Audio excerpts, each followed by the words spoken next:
এক ভাই তার বোনকে স্কুলে দিয়ে এসেছিল। বোন খুশি সে স্কুলে গিয়েছিল, ভাই সাইকেল চালিয়ে সে চলে গেল।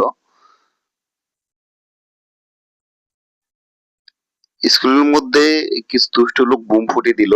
দেওয়ার পরে অনেক আগুন ধরে গেল। ভাই দেখলো যে তার বোনের স্কুলে আগুন ধরেছে। সবাই পালাচ্ছে।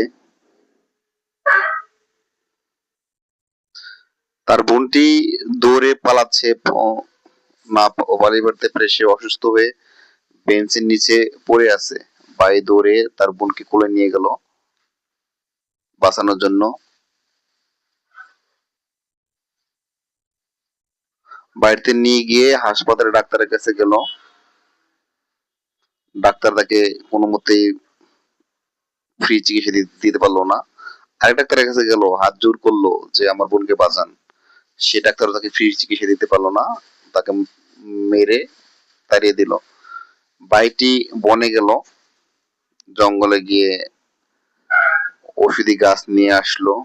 দৌড়ে তার বোনের কাছে এই গাছগুলো সুন্দর করে যত্ন করে মিহি করে বোনের শরীরে মেখে দিল। দেওয়ার পরে বোনটা জেগে উঠলো।